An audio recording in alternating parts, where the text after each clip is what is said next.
முருகப்பெருமானின் போர் எழுச்சி.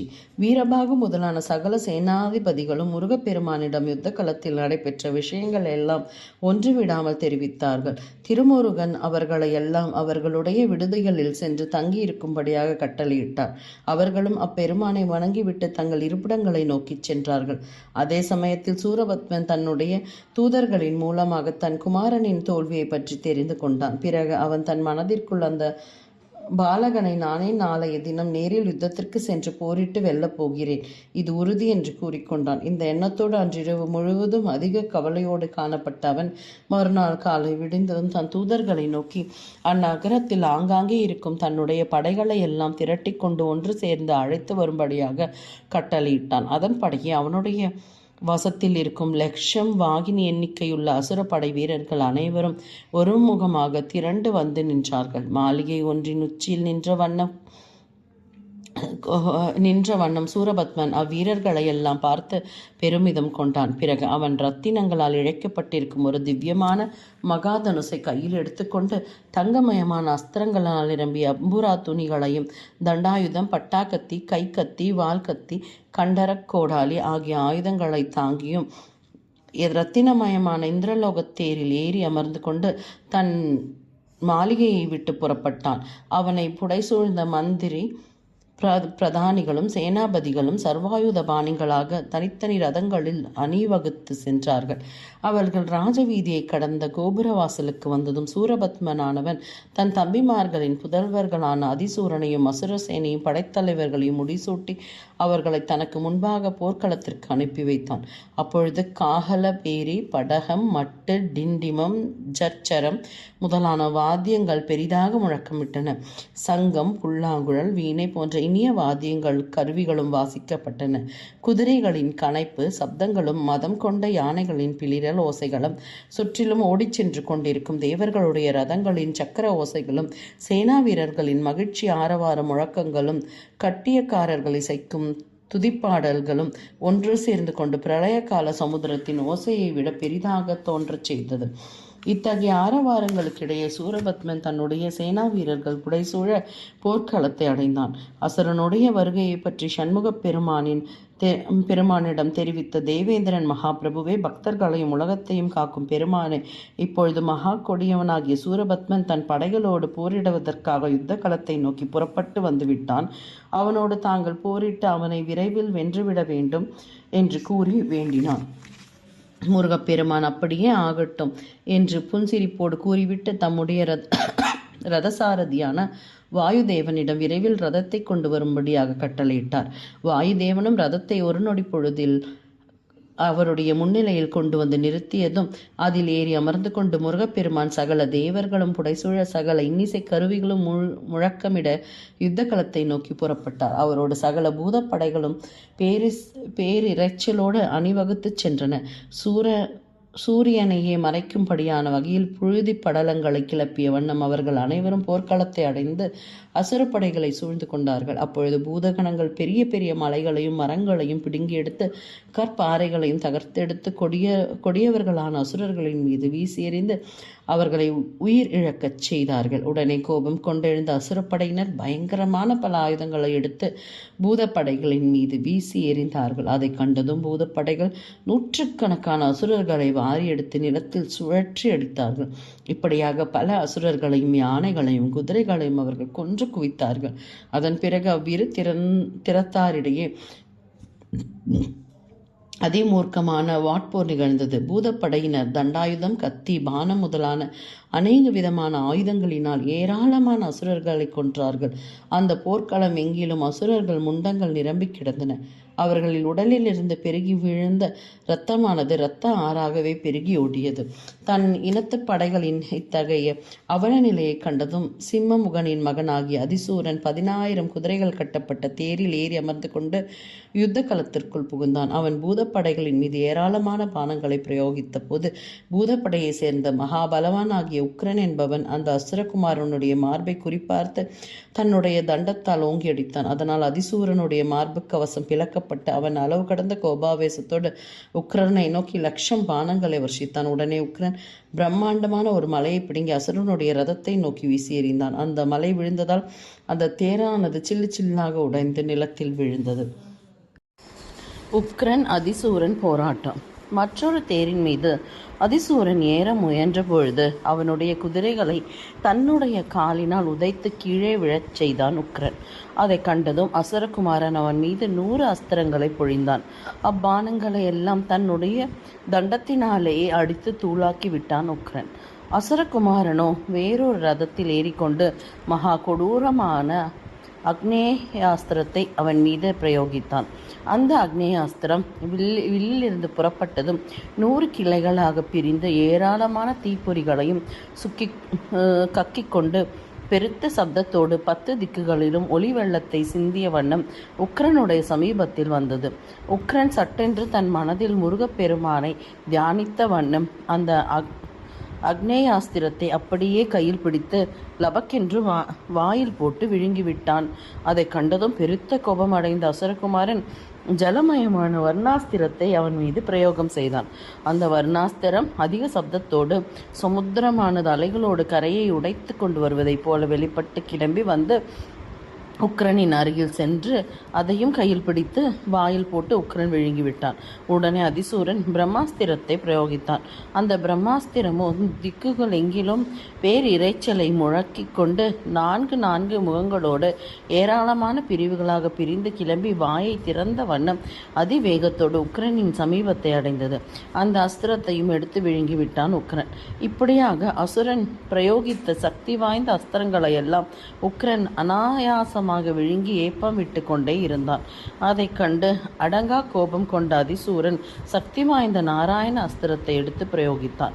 அந்த அஸ்திரம் 10 திசைகளிலும் பிரகாசத்தை உண்டு பண்ணிய வண்ணம் பிரளய கால மேகம் போல மிகுந்த பயங்கரமான பேரொளி எழுப்பிக் கொண்டு உக்ரனை நெருங்கி வந்தது. உடனே அவன் அந்த அஸ்திரத்தையும் முருகப்பெருமானின் கருணையால் தன் நாக்கினால் நக்கி விழுங்கிவிட்டான். அதை கண்டு அதிசூரன், இவன் என்ன பிரம்மாவா, மகாவிஷ்ணுவா அல்லது ருத்ரனா? நான் விடுத்த சகல அஸ்திரங்களையும் இவன் விழுங்கி ஏப்பம் விட்டு விட்டானே என்று எண்ணி வியந்தான். கூடவே அவன் உடலில் அளவு கடந்த பயத்தினால் நடுக்கமும் கண்டது. யுத்த களத்தில் குழுமியிருக்க சகல அசுரர்களும் அவனை போலவே அச்சம் கொண்டு கலங்கினார்கள். வானவெளியில் நின்று கொண்டிருந்த தேவர்கள் அனைவரும் உக்ரனின் அதி அற்புதமான வீரத்தை கண்டு பெரிதும் பாராட்டி மகிழ்ந்தவர்களாக அதை பற்றி பிரம்மாவிடம் சென்று கேட்டார்கள். பிரம்மதேவனே, இந்த பூதசேனாதிபதிக்கு இத்தகைய மாபெரும் வீரமும் வலிமையும் சக்தியும் எப்படி ஏற்பட்டது? அதை தாங்கள் எங்களுக்கு விளக்கி கூற வேண்டும் என்று கேட்டார்கள். அதற்கு பிரம்மா அத்தேவர்களை நோக்கி, சிவபெருமானை வணங்கி வழிபட்ட பக்த கோடிகளுக்குள் இவனே முதலானவன். பரமேஸ்வரனுடைய கருணா கடாட்சத்தை இவன் பரிபூர்ணமாக பெற்றிருக்கிறான். ஒரு வினாடி பொழுதிற்குள் சகல பிரம்மாண்டங்களையும் அழித்து விடுவதற்கான அற்புத வலிமை இவனிடம் இருக்கிறது. முன்பொரு சமயம் யுத்தத்தில் பிரயோகிக்கப்பட்ட விஷ்ணு சக்கரத்தை இவன் அப்படியே எடுத்து விழுங்கிவிட்டான்.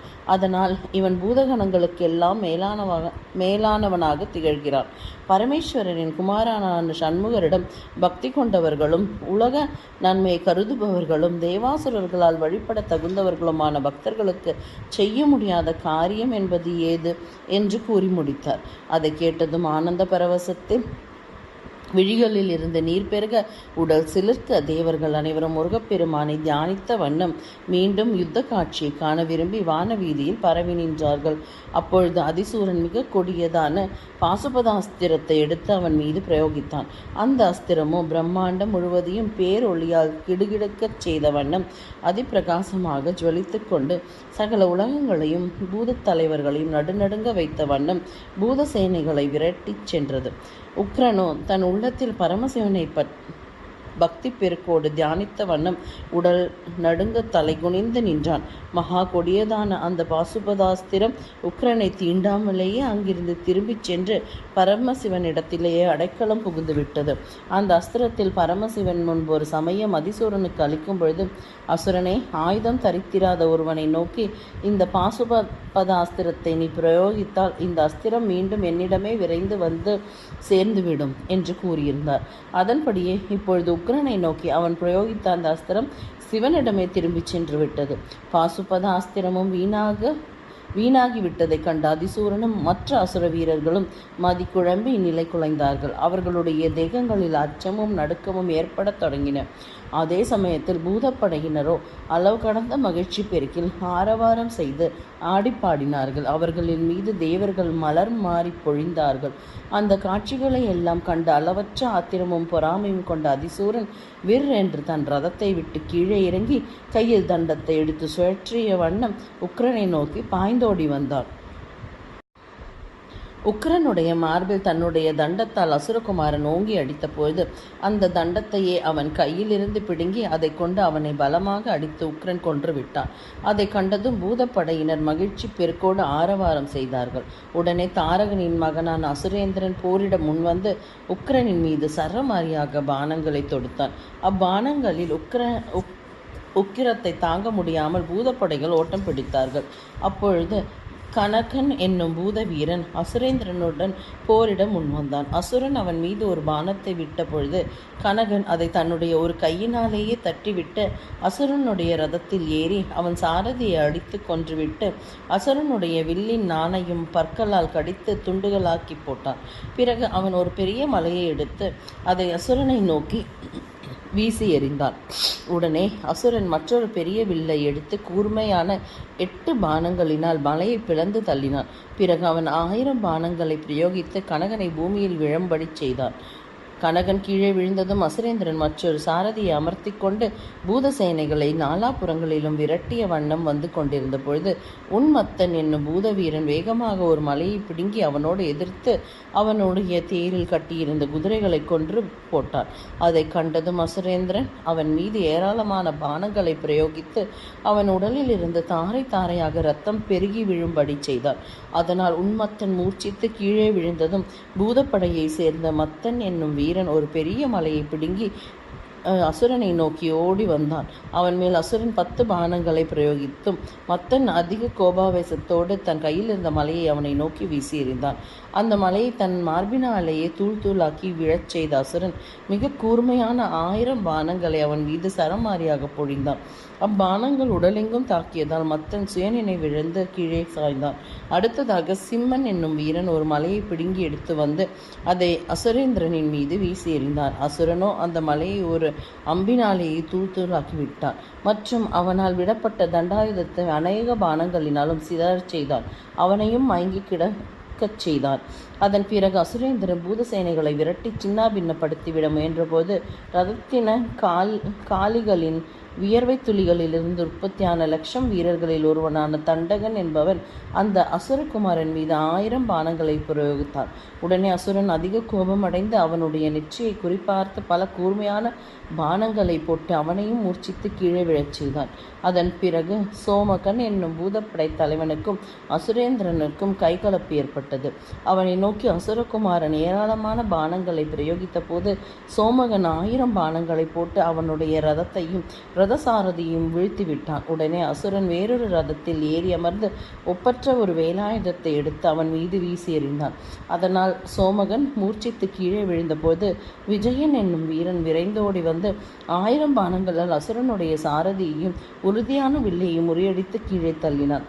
அதை கண்ட அசுரன் அதிக கோபத்தோடு ஒரு பெரிய தண்டத்தை சுழற்றி அவன் மீது வீசி எறிந்தான். அந்த தண்டத்தை அநேக பானங்களால் சிதைத்துவிட அவன் முயன்ற பொழுது அதையெல்லாம் சிறிதும் லட்சியம் செய்யாத அந்த தண்டம் அவனை தாக்கி கீழே விழச் செய்துவிட்டது. உடனே பூதப்படையினர் அனைவரும் திரண்டு வந்து அசுரனின் மீது பலவிதமான பானங்களை பொழிந்து தள்ளினார்கள். அசுரனும் அவர்கள் மீது ஏராளமான பானங்களை பொழிந்து விரட்டி அடித்தான். அசுரேந்திரனுடைய இத்தகைய பராக்கிரமத்தை கண்டு வியந்த வீரபாகு தானே அவனோடு போரிட முன்வந்து அநேக பானங்களை பிரயோகித்து அவன் உடலை பானங்களினாலேயே மறைத்தான். அசுரனும் பதிலுக்கு ஏராளமான பானங்களை வீரபாகுவின் மீது விடுத்து 7 பானங்களினால் அவனுடைய வில்லையும் முறித்து போட்டான். உடனே வீரபாகு வேறொரு வில்லை எடுத்துக்கொண்டு 1000 பானங்களினால் அசுரனுடைய சாரதி, வில், குதிரை ஆகியவைகளை சிதறடித்தார். அதை கண்டதும் அசுரேந்திரன் மற்றொரு ரதத்தில் ஏறி அமர்ந்து 100 பானங்களினால் வீரபாகுவின் அழகான ரதத்தை உடைத்து தூள் தூளாக்கினான். உடனே வீரபாகு அளவு கடந்த கோபத்தோடு ஆகாயத்தில் விர் என்று கிளம்பி நின்ற வண்ணம் சண்முகப் பெருமானை தியானித்து வணங்கினான். பிறகு அவன் பளபளக்க கத்தியை கையில் எடுத்து அசுரனுடைய தேரினுள் தொப்பென்று குதித்து அவனுடைய கைகளில் ஒன்றை வெட்டி தள்ளினான். அசுரேந்திரனோ தன்னுடைய மற்றொரு கையினால் தண்டாயுதத்தை எடுத்து வீரபாகுவின் மார்பில் ஓங்கி அடித்தான். உடனே வீரபாகு தன்னுடைய காலால் அசுரனுடைய தலையில் உதை கொடுத்து ஆகாயத்தில் விரைந்து சென்றான். அவனை பின்தொடர்ந்த அசுரேந்திரனும் கையில் கத்தியை எடுத்து கொண்டு வேகமாக ஓடிச் சென்றான். அப்படி ஓடி வந்த தாரகரின் மகனாகிய அசுரேந்திரனின் தலையை ஒரு நொடி பொழுதற்குள் வெட்டி தள்ளி உயிரிழக்கச் செய்து விட்டான் வீரபாகு. அசுரேந்திரன் மடிந்ததைக் கண்ணுற்ற தேவர்கள் அனைவரும் மகிழ்ச்சி பெருக்கோடு கும்மாலமிட்டார்கள். அதே சமயத்தில் தோல்வியை தழுவிக்கொண்ட அசுரர்கள் அனைவரும் அளவு கடந்த பீதியோடு நடுக்கமுற்று ஓடி ஒளியலானார்கள். தன் தம்பிமார்களின் மைந்தர்கள் இருவரும் போர்க்களத்தில் உயிர் துறந்ததையும் அசுர வீரர்கள் 10 திசைகளிலும் ஓடிச் செல்வதையும் கண்ட சூரபத்மன் ஆத்திரமும் ஆவேசமும் கொண்டு தன் கையில் வில்லை எடுத்துக்கொண்டு யுத்த களத்தினுள் பிரவேசித்தான். அவன் தன் கையில் இருந்த வில்லில் நாணேற்றினான். அப்பொழுது ஏற்பட்ட இடிமுழக்கம் போன்ற பேரொளியால் சகல உலகங்களும் நடுநடுங்கின. பிரம்மா, விஷ்ணு, இந்திரன் முதலான தேவர்களும் அந்த சப்தத்தை கேட்டு பயந்து கலங்கினார்கள். பூதகணங்களோ அளவு கடந்த அச்சத்தோடு முருகப்பெருமானின் பாத கமலங்களில் தஞ்சமடைந்து விட்டார்கள். அப்பொழுது ஏற்பட்ட அந்த சப்தம் தொடர்ந்து 12 வருஷங்கள் வரையில் ஜனங்களின் செவிகளில் இடைவிடாமல் ஒலித்து கொண்டே இருந்தது. அதிக பராக்கிரமம் வாய்ந்த பூதசேனாதிபதிகள் அனைவரும் சூரபத்மனின் மீது மரங்களையும் மலைகளையும் பிடுங்கி போட்டு சக்தி வாய்ந்த பானங்களினாலும் பலவித ஆயுதங்களாலும் அவனை தாக்கி முறியடிக்க முயன்றார்கள். அசுரராஜனாகிய சூரபத்மனோ அந்த பானங்களையும் ஆயுதங்களையும் 10 அம்புகளையும் பிரயோகித்து சிதறடிக்கச் செய்தான். தவிர 100, 1000 கோடி என்று எண்ணிக்கையை விட முடியாத அளவுக்கு அநேக அஸ்திரங்களை அவர்கள் மீது பிரயோகித்து பூதப்படையினரை சிதறியோடச் செய்தான். அப்பொழுது ரத்தினக்காளியின் வியர்வையிலிருந்து உண்டாகிய 1,00,000 வீரர்களும் போர்க்களத்திற்கு வந்து சூரபத்மனை நோக்கி அநேக பானங்களை பொழிந்தார்கள். ஆனால் அவர்களுடைய பானங்களை எல்லாம் முறியடித்து அவர்களுடைய வில், ரதம் ஆகியவைகளை சின்னாபின்னப்படுத்தி அவர்களுடைய மார்பில் எதிர்பார்த்த 1,00,000 பானங்களையும் சூரபத்மன் பொழிந்து தள்ளினான். அந்த பானங்களால் தாக்கப்பட்டதால் 1,00,000 வீரர்கள் பிரஞ்ஞையற்று கீழே விழுந்தார்கள். அதன் பிறகு நவ வீரர்களில் ஒருவனாகிய வீரமார்த்தாண்டன் என்பவன் போர்க்களத்திற்கு வந்து சூரபத்மனின் மீது அநேக சக்தி வாய்ந்த அஸ்திரங்களை வர்ஷித்தார். அசுரேந்திரனோ அந்த பானங்களை எல்லாம் அநேக பதில் பானங்களை போட்டு சிதறடித்து அவனுடைய நெற்றியை குறிப்பாய் பார்த்து 1000 பானங்களை பிரயோகித்தார். வீரமார்த்தாண்டன் பானங்களை எல்லாம் 1000 பானங்களால் முறியடித்தான். அவனுடைய வில், நான், அஸ்திரங்கள், அம்புரா, தூணி ஆகியவைகள் அனைத்தையும் சூரபத்மன் 1000 பானங்களை பிரயோகித்து அறுத்து தள்ளிவிட்டான். மீண்டும் 1000 அஸ்திரங்களை விடுத்து வீரமார்த்தாண்டனையும் மூர்ச்சித்து விழச் செய்தார். அடுத்தபடியாக மகாபராக்கிரமசாலியான வீர ராட்சசன் போரிட முன்வந்த அசுரனின் மீது 1000 பானங்களை வர்ஷித்தான். அசுரனோ 1000 பானங்களால் அவனுடைய பானங்களை முறியடித்து அவனுடைய வில்லையும் அறுத்தெறிந்தான். மேலும் அவனுடைய ரதத்தில் ஏறி குதித்து அவனுடைய காலை பிடித்து வாரிவிட்டான். அதனால் அண்டத்தின் சுவர் வாரையிலும் எழும்பிச் சென்ற சுவற்றில் மோதி அடிபட்டு கீழே தொப்பென்று வந்து விழுந்து வீரராட்சசன் உடல் நொறுங்கி மூர்ச்சியாகிவிட்டான். அதன் பிறகு வீரமகேந்திரன் என்னும் மகாவீரன் அசுரராஜனின் மீது அநேக பானங்களை வர்ஷித்தான். அந்த பானங்களை எல்லாம் சூரபத்மன் பதில் பானங்களை போட்டு சிதறடிக்கச் செய்துவிட்டான். இருவரும் தங்களது ரதத்தை இடது வலதுமாக சுற்றி வந்து கொண்டபடியே ஒருவர் மீது ஒருவர் கணக்கில்லாத பானங்களை பிரயோகித்துக் கொண்டார்கள். அப்பொழுது சூரபத்மன் மிகுந்த கோபாவேசத்தோடு அவனுடைய கால்களை குறிப்பார்த்து 30 அஸ்திரங்களையும், மார்பை நோக்கி 40 அஸ்திரங்களையும், 2 புஜங்களின் மீது 30 அஸ்திரங்களையும் துரித கதியில் பிரயோகித்தான். அதனால் பிரங்கையற்று கீழே சாய்ந்தான் வீரமகேந்திரன். அதன் பிறகு வீரதீரன் என்னும் வீரன் ஏராளமான பானங்களை அசுரனின் மீது விடுத்த வண்ணமே போரிடலானான். அசுரனோ 1000 பானங்களினால் அவனுடைய வில்லையும் அஸ்திரங்களையும் அறுத்தெறிந்துவிட்டு அவனுடைய ரதத்தையும் 7 அம்புகளால் உடைத்து தள்ளினான். உடனே வீரதீரன் தண்டத்தை எடுத்து அசுரனை தாக்க முயன்றான். 4 பானங்களால் அந்த தண்டத்தை உடைத்தெறிந்துவிட்டு சூரபத்மன் அவன் கைகளிலும் மார்பிலும் 14 அஸ்திரங்களை பொழிந்து அவனை கீழே தள்ளிவிட்டான். அடுத்தபடியாக முன்பாக வீரமகேஸ்வரன் என்பவன் அசுரனின் மீது வேலாயுதத்தை வீசி எறிந்து போரிட்டான். அந்த வேலாயுதத்தை 1000 பானங்களால் சூரபத்மன் சிதறடிக்க முயன்ற பொழுது அந்த வேலாயுதம் அந்த பானங்கள் அனைத்தையும் அலட்சியம் செய்த வண்ணம் அசுரனின் கடினமான பாறாங்கல் போன்ற மார்பில் வந்து விழுந்தது. சுக்குநூறாக நொறுங்கி போய்விட்டது. உடனே வீரமகேஸ்வரன் தண்டாயுதத்தை எடுக்க முயன்ற போது அதற்குள்ளாக அவன் மீது 7 அஸ்திரங்களை பிரயோகித்து அவனை சூரபத்மன் கீழே தள்ளிவிட்டான். அதன் பிறகு கணத்தலைவனும் மகாபலவானும் ஆகிய வீரகேசரி என்பவன் போரிட முன்வந்து அசுரனின் மீது ஏராளமான பானங்களை பொழிந்து தள்ளினான். சூரபத்மனோ 7 பானங்களினால் அவனுடைய வில்லை அறுத்து 100 பானங்களினால் ரதத்தையும் உடைத்தெறிந்தான். மேலும் அவனுடைய நெற்றியை குறிப்பார்த்து 1000 பானங்களையும் பிரயோகித்தான். உடனே அளவு கடந்த கோபம் கொண்ட வீரகேசரி ஒரு பெரிய மலையை பிடுங்கி அசுரனின் மீது வீசி எறிந்தான். அந்த மலையை ஒரே ஒரு பானத்தின் மூலம் அசுரன் பொடி பொடியாக்கி தகர்த்து விட்டான். அதன் பிறகு வீரகேசரி அசுரனுடைய ரதத்தின் மீது ஏறி அவனுடைய இறுக்கிய மார்பில் கையால் ஓங்கி ஓர் அறை விட்டான். அதனால் வீரகேசரியின் ஒரு கைதான் முறிந்ததே தவிர அசுரனுக்கு எந்தவித காயமோ சேதமோ ஏற்படவில்லை. கை முறிந்த கணாதிபன் தேரிலிருந்து பொத்தென்று கீழே விழுந்து மூர்ச்சையாகிவிட்டான். அவனை வாரி எடுத்து பார்க்கடலில் வீசி எறிந்தான் சூரபத்மன். மயக்கம் தெளிந்த பார்க்கடலில் இருந்து நீந்தி வெளியே வந்த வீரகேசரி மறுபடியும் தன் படை வீரர்களிடமே வந்து சேர்ந்தான். அடுத்ததாக வீரபுருகுதன் என்னும் வீரன் கடுமையானதும் மிகவும் கொடூரமானதுமாகிய காலாஸ்திரத்தை அசுரன் மீது பிரயோகித்தான். அசுரனுடைய மார்பில் போய் விழுந்த காலாஸ்திரமும் உடைந்த சுக்குநூறாகியது. அதை கண்ட வீரபுருகுதன் பிரம்மாஸ்திரத்தை எடுத்து பிரயோகிக்க முனைந்த போது சூரபத்மன் அவனை குறிப்பார்த்து 100 பானங்களை எடுத்து அவனையும் கீழே தள்ளிவிட்டான். அதன் பிறகு வீராந்தகன் என்பவன் வீராவேசத்தோடு போர்க்களத்திற்கு வந்து அசுரராஜனின் மீது சக்தி வாய்ந்த பல அஸ்திரங்களை பிரயோகித்தான். அந்த அஸ்திரங்களை எல்லாம் பதில் அஸ்திரங்களை போட்டு முறியடித்து அசுரன் அவனை நோக்கி 1000 பானங்களை வர்ஷித்தான். வீராந்தகனும் அந்த பானங்களை எல்லாம் 1000 பானங்களினால் சிதைத்து விட்டான். அதை கண்ட சூரபத்மன் அளவு கடந்த கோபத்தோடு அவனுடைய வில், தேர், அம்புகள் ஆகியவைகளை சிதறடித்து அவனுடைய மார்பையும் பிளந்து கீழே மூர்ச்சித்து விழச் செய்தான். அதன் பிறகு வீரபாகு போரிட முன்வந்தான். அந்த மகா பராக்கிரமம் வாய்ந்த வீரபாகுவை நோக்கி சூரபத்மன், அடே, நீ முன்பொரு சமயம் என்னிடம் தூதனாக வந்து ஏராளமான அசுரர்களையும் என்னுடைய மகனையும் கொன்று குவித்துவிட்டு மாயை உருவம் எடுத்து ஓடிச் சென்று விட்டாய் அல்லவா? ஆகையால் நீ இப்பொழுது என்னுடைய உத்தரவுப்படி உன் கையில் இருக்கும் வில்லை வீசி எறிந்துவிட்டு எனக்கு தூதுவனாக இருந்து கொள். இல்லாவிட்டால் உன்னை இப்பொழுதே ஒரு வினாடி பொழுதற்குள் நான் கொன்று விடுவேன். இது உண்மை என்று கூறினான்.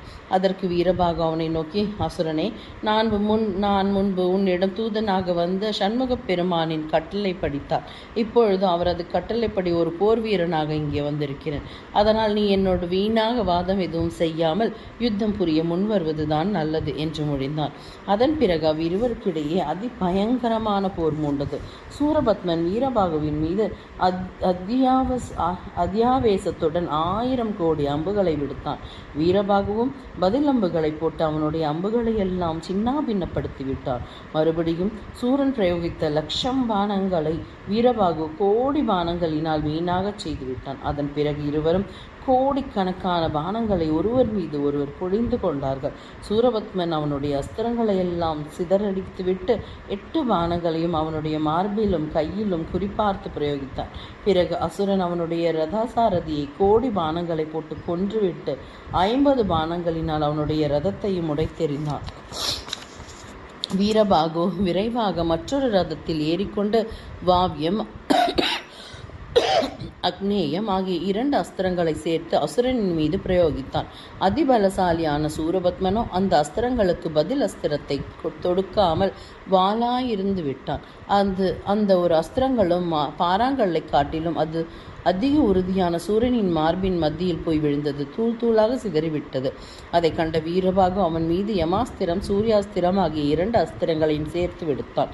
அந்த அஸ்திரங்களும் அவனுடைய மார்பில் பட்டு நுனி முறிந்து கீழே விழுந்து விட்டன. அதன் பிறகு வீரபாகு அளவு கடந்த கோபத்தோடு வர்ணாஸ்திரம், ஐந்திராஸ்திரம் ஆகிய 2 அஸ்திரங்களையும் சேர்த்து பிரயோகித்தான். ஆனால் அந்த அஸ்திரங்களும் பயனில்லாமலேயே பூமியில் சிதறி விழுந்து விட்டன. உடனே வீரபாகு நாராயண அஸ்திரத்தை பிரம்மாஸ்திர அஸ்திரத்தையும் சேர்த்து பிரயோகித்தான். ஆனால் அந்த அஸ்திரங்களும் தீபப்பொறிகளை பறக்கவிட்ட வண்ணம் அவனுடைய மார்பில் பட்டு கீழே விழுந்து விட்டன. சூரபத்மனுடைய இத்தகைய அதி அற்புதமான பராக்கிரமத்தை கண்ட அனைவரும் பெரிதும் வியந்தார்கள். அச்சமயம் சூரபத்மன் வீரபாகுவை நோக்கி, அடே வீரபாகு, உன்னால் என் மீது விடப்பட்ட திவ்யமான பல அஸ்திரங்களும் நான் பதில் அஸ்திரங்கள் விடாமல் இருக்கும் நிலைமையிலேயே வீணாகிவிட்டன. நான் உன்னை முதலிலேயே கொன்றுவிட்டிருப்பேன். ஆனால் உன்னுடைய வீர பிரதாபங்களை காண விரும்பிய நான் உன்னை சும்மா விட்டேன். ஆனால் இனியும் என்னால் நேரத்தை வீணாக்கி கொண்டிருக்க முடியாது. உன்னை இப்பொழுதே ஒரு நொடி பொழுதிற்குள் கொன்றுவிடப் போகிறேன் என்றான். அதை கேட்டதும் வீரபாகு அளவு கடந்த கோபத்துடன் பாசுபதாஸ்திரத்தை எடுத்து அசுரனின் மீது பிரயோகித்தான். அந்த அஸ்திரமானது கணக்கற்ற பாம்புகளை கக்கிய வண்ணம் வேகமாக வெளிப்பட்டது. உடனே சூரபத்மன் அதே போன்ற பாசுபதாஸ்திரத்தை தானும் பிரயோகித்தான். அந்த இரண்டு அஸ்திரங்களும் ஒன்றோடு ஒன்று பெரும் முழக்கத்தோடு சண்டையிட்டு கொண்டு முடிவில் அதை பிரயோகித்தவர்களிடமே திரும்பி வந்துவிட்டது. அதன் பிறகு இருவரும் ஒருவர் மீது ஒருவர் ஏராளமான அஸ்திரங்களை பொழிந்து கொண்டார்கள். அப்பொழுது சூரபத்மன் 15 பானங்களை பொழிந்து அவனுடைய வில்லை துண்டித்து விட்டான். உடனே வீரபாகு நிகரற்ற வேலாயுதத்தை எடுத்து அசுரனின் மீது எறிந்தான். ஆனால் அந்த ஒப்பற்ற வேலாயுதமும் அசுரனின் மார்பில் பட்டு உடைந்து கீழே விழுந்து விட்டது. உடனே அசுரன் தண்டாயுதத்தை எடுத்து வீசி எறிந்தான். வீரபாகுவும் தன்னுடைய தண்டாயுதத்தை எடுத்து பதிலுக்கு வீசி எறிந்தான். அப்பொழுது அசுரனுடைய தண்டாயுதம் வீரபாகுவின் தண்டாயுதத்தை உடைத்து சுக்குநூறாக்கிவிட்டது. அவனுடைய மார்பில் வந்து மோதி அவனை மூர்ச்சித்து விழச் செய்து விட்டது. அதன் பிறகு அஞ்சி நடுங்கி கொண்டிருந்த பூதகணங்களின் மீது சூரபத்மன் ஏராளமான பானங்களை பிரயோகித்தான். அதனால் பூத சைன்யங்கள் 10 திக்குகளிலும் பயந்தோடி ஒளிந்து கொண்டார்கள். இவ்வாறாக பூதப்படைகள் அனைத்தும் சிதறி ஓடுவதையும் கணாதிபதிகள் மயங்கி முற்றம் கிடப்பதையும் அறிந்து கொண்ட ஸ்ரீ முருகப்பெருமான் தம் ரதத்தை யுத்த களத்தை நோக்கி ஓட்டி வரச் செய்து யுத்தம் புரிய ஆயத்தமானார். அப்பொழுது சூரபத்மன் ஷண்முகன் பெருமானை நோக்கி, சின்னஞ்சிறு பாலகனே, நீ விளையாட்டுத்தனமாகத்தான் என்னோடு இப்பொழுது போர் புரிய வந்திருக்கிறார். வீரமற்றவர்களான தாரகனையும் கிரௌஞ்சனையும் போன்றவன் என்று என்னையும் நீ தவறாக எடை போட்டு விட்டாய் போலும். நீயோ பால் மனம் மாறாத பச்சிலும் பாலகன். உனக்கு எப்படி என்னுடைய வலிமையை பற்றி தெரிந்திருக்க முடியும்? விஷ்ணு முதலான தேவர்களும் பயந்து நடுங்கும்படியான வண்ணம் உன்னை நான் வெல்லப் போகிறேன் என்றான். அதை கேட்டதும் தாமரை மலர் போன்ற முகத்தை உடைய ஸ்ரீ முருகன் அசுரனை நோக்கி புன்முறுவல் பூத்தவனம், ஹே மூட அசுரனே, நீ புத்தி இல்லாதவனாக என்னை அறியாச்சிறுவன் என்று கூறிவிட்டாய். இப்பொழுது நான் உன் உயிரை வாங்காமல் விடப்போவதில்லை.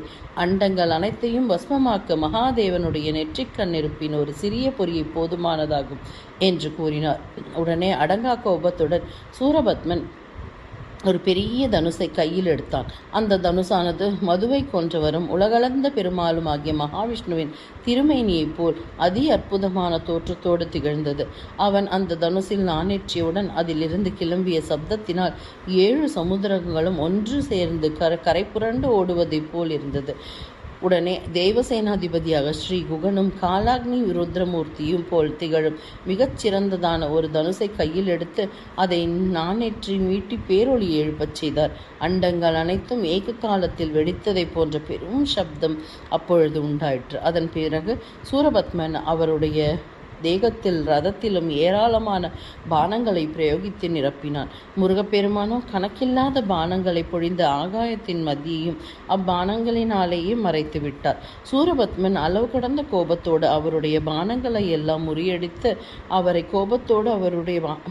கோபத்தோடு நோக்கினார். முருகப்பெருமானும் அவனுடைய பானங்களை எல்லாம் தூள் தூளாக்கிவிட்டு மகத்தான 14 பானங்களை அவனுடைய 2 கைகளையும் நோக்கி பிரயோகித்தார். அப்பானங்கள் அனைத்தும் அசுரனுடைய கைகளில் பட்ட மாத்திரத்திலேயே நுனி மழுங்கி கீழே விழுந்து விட்டன. அதை கண்ட சண்முகர் கூர்மையான 1000 பானங்களை விடுத்து அவனுடைய வில்லை அறுத்தெறிந்தார்.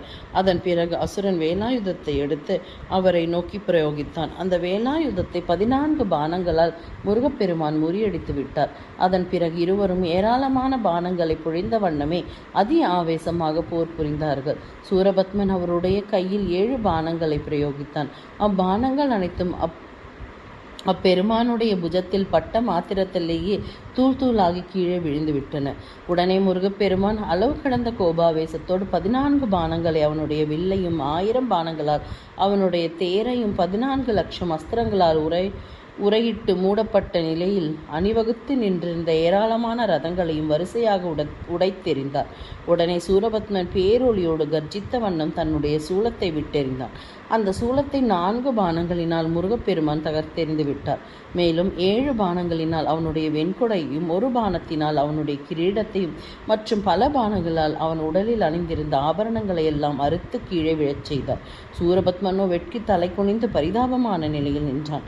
அதைக் கண்ட அசுர படை வீரர்கள் அனைவரும் ஒன்று சேர்ந்து கருணை கடலான முருகப்பெருமானுடன் தீவிரமாக போரிடலானார்கள்.